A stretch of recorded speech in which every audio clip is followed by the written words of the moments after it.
नमस्कार दोस्तों, जियोटेक की इस वीडियो में आप सबका बहुत बहुत स्वागत है। और आज हमारी जो वीडियो है वो है स्विच टेस्टिंग के ऊपर। हमने पहले भी 2 वीडियोस बनाई हैं स्विच टेस्टिंग के ऊपर। ये हमारी तीसरी वीडियो है स्विच टेस्टिंग के ऊपर और इस वीडियो में हम आपको करके दिखाएंगे पावर स्टीयरिंग प्रेशर स्विच पे टेस्ट करके दिखाएंगे।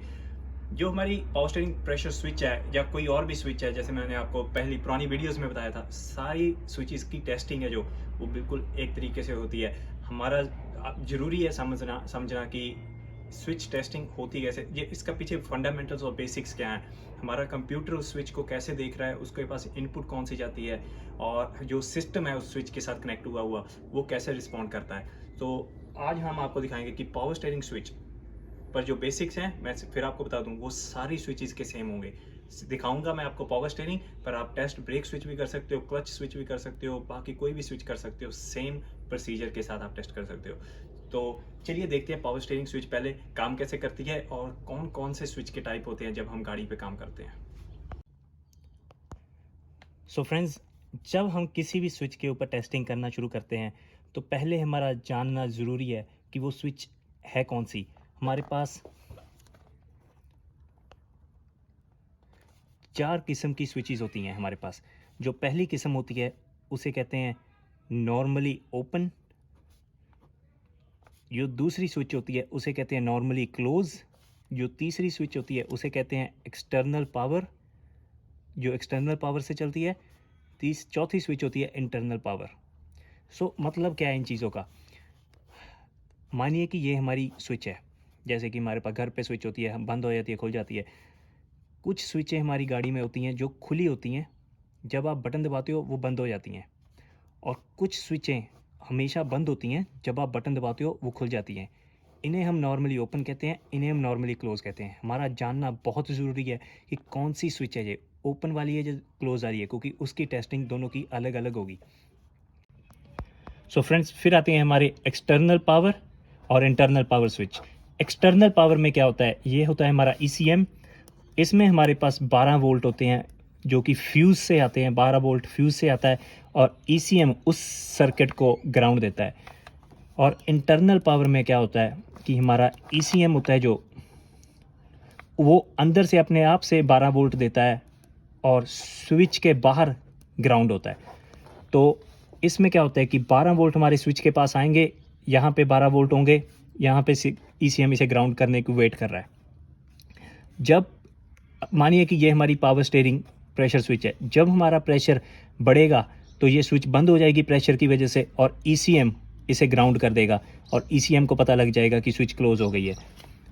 जो इंटरनल पावर है, इसमें हमारे पास अंदर से 12 वोल्ट हो गई।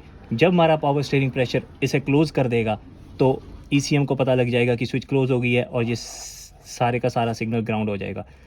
इस गाड़ी में ये हमारी पावर स्टीयरिंग प्रेशर स्विच है और हम आपको दिखाएंगे कि ये कौन सी स्विच है, ये एक्सटर्नली पावर्ड है या इंटरनली पावर्ड है, और फिर आपको इस पे बाईपास टेस्ट करके दिखाएंगे। और वो बाईपास टेस्ट करने का ये मतलब है कि जो हमारी स्विच है, अगर हमारी स्विच ख़राब हो गाड़ी पे, आपने चेक करना हो कि ये स्विच का इशू है, ये वायरिंग का इशू है या ये ECM का इशू है, हम ये बाईपास टेस्ट करके उसे कंफर्म कर सकते हैं कि ये हमारी स्विच का इशू है या नहीं। इस एक छोटे से टेस्ट से आप कंफर्म कर लेंगे आपकी स्विच ख़राब है या नहीं, और उसके हिसाब से आप गाड़ी को रिपेयर कर सकते हैं। फ्रेंड्स, मैंने इस गाड़ी पे मल्टीमीटर कनेक्ट कर दिया है। मैं आपको पहले बता दूं कि ये पावर स्टीयरिंग प्रेशर स्विच का काम क्या होता है कि जब भी आप गाड़ी चलाते हो, जो हमारा पावर स्टीयरिंग का पंप होता है वो एक लोड है इंजन के लिए। जब आप स्टीयरिंग घुमाते हो उसे ज़्यादा प्रेशर बिल्ड करना पड़ता है, वो एक्स्ट्रा लोड है जो उसे कंपेंसेट करने के लिए हमारा ECM उसकी आइडल स्पीड बढ़ा देता है ताकि इंजन बंद ना हो सके।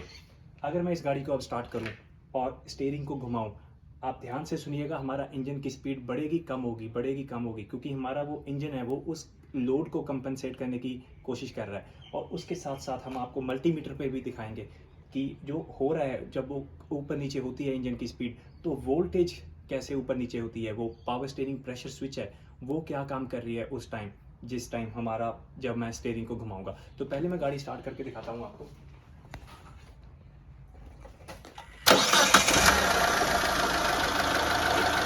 जैसे कि आप देख सकते हैं फ्रेंड्स, हमारे पास यहाँ पे आ रही है बैटरी वोल्टेज जो कि 14 वोल्ट्स है।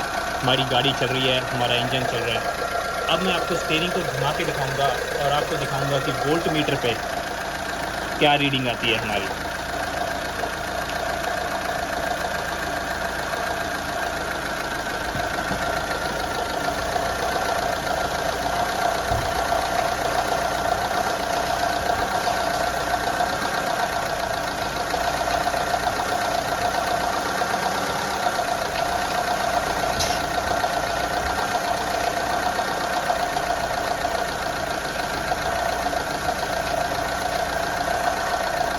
जैसे कि फ्रेंड्स आपने देखा हमारे मल्टीमीटर पे जब मैं स्टीयरिंग को घुमाता हूँ ये 14 वोल्ट से 0 वोल्ट हो जाता है और हमारे इंजन की स्पीड है वो कम ज़्यादा होना शुरू कर देती है। तो जैसे कि मैंने आपको पहले समझाया था एक्सटर्नल पावर और इंटरनल पावर का, ये जो हमारी स्विच है ये सिंगल वायर स्विच है। सो मानिए कि ये हमारा ECM है और ये हमारा पावर स्टीयरिंग पंप है। पंप पे जा रही है एक सिंगल वायर और पंप पे अगर स्विच कनेक्ट हुई हुई है तो पंप एक तरीके का ग्राउंड है, क्योंकि सिंगल वायर जा रही है, ग्राउंड ये ही होगा, ये ग्राउंड नहीं होगा। और यहाँ पे हमारे पास आ रही है 14 वोल्ट, यानी ये पावर है। सो इस हिसाब से ये जो हमारी स्विच है ये कंप्यूटर इसे पावर सप्लाई कर रहा है। ये इंटरनली पावर स्विच है, इसमें कंप्यूटर इसे 12 वोल्ट सप्लाई कर रहा है। वो 12 वोल्ट क्योंकि गाड़ी चल रही है इसकी वजह से ये 14 वोल्ट है, वो 14 वोल्ट या 12 वोल्ट आप जो जैसे मर्जी कह सकते हैं इसे, वो 14 वोल्ट हैं जो हमारे इस टाइम गाड़ी चल रहे के वो कंप्यूटर से आ रहे हैं और वो स्विच ग्राउंड हो रही है पंप के ऊपर जब हम स्टीयरिंग को घुमाते हैं। और हमारा यहाँ पे जब मैं स्टीयरिंग घुमाता हूँ इसकी वजह से ये ज़ीरो हो जाता है। जब वो स्विच क्लोज़ हो जाती है सर्किट को ग्राउंड मिल जाता है और वो ज़ीरो हो जाता है। अब मैं आपको करके दिखाऊंगा बाईपास टेस्ट कि कैसे कंफर्म कर सकते हैं हम कि ये स्विच का इशू है या नहीं।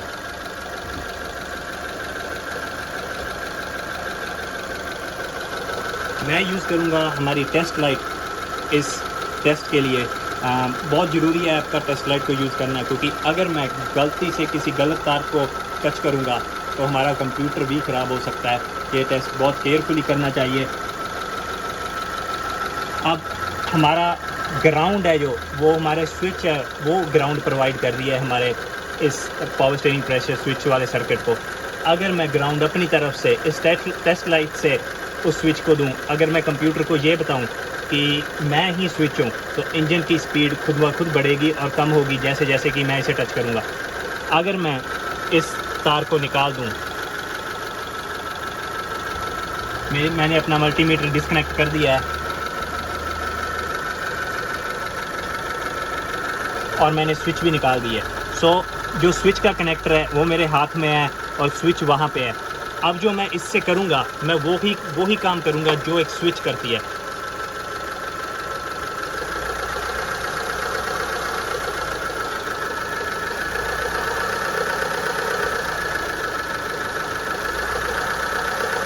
जैसे कि दोस्तों आप सुन सकते हो जब मैं इस टेस्ट लाइट से स्विच को टच करता हूँ मैं कर क्या रहा हूँ, जो ECM से हमारे पास पावर आ रही है 11-12 वोल्ट्स की, 14 वोल्ट्स की क्योंकि गाड़ी चल रही है, जो 14 वोल्ट्स आ रहे हैं मैं उस 14 वोल्ट को ग्राउंड कर रहा हूँ और ECM को ऐसे लग रहा है कि पावर स्टीयरिंग पंप स्विच है वो सर्किट को ग्राउंड कर रही है। इसकी वजह से कंप्यूटर इंजन की जो आइडल स्पीड है उसे बढ़ा रहा है, उसे कम कर रहा है। इस तरीके से हम टेस्ट कर सकते हैं कि हमारा ECM ठीक है, हमारी वायरिंग ठीक है और हमारी स्विच ख़राब है। सो ये एक सिंपल सा टेस्ट है जिससे आप किसी भी स्विच को टेस्ट कर सकते हो। सो फ्रेंड्स, ये थी हमारी आज की video power steering pressure switch के ऊपर, जिसकी टेस्टिंग आप किसी भी स्विच पे कर सकते हो, बिल्कुल सेम की सेम। बस आपको ये जानना जरूरी है कि वो स्विच चल कैसे रही है, उसे कंप्यूटर पावर दे रहा है या कंप्यूटर ग्राउंड दे रहा है, वो नॉर्मली ओपन है या नॉर्मली क्लोज है। अगर आपको ये हमारी वीडियो पसंद आई, हमारे चैनल को सब्सक्राइब कीजिए, हमारी वीडियो को लाइक कीजिए। मिलेंगे अगली बार।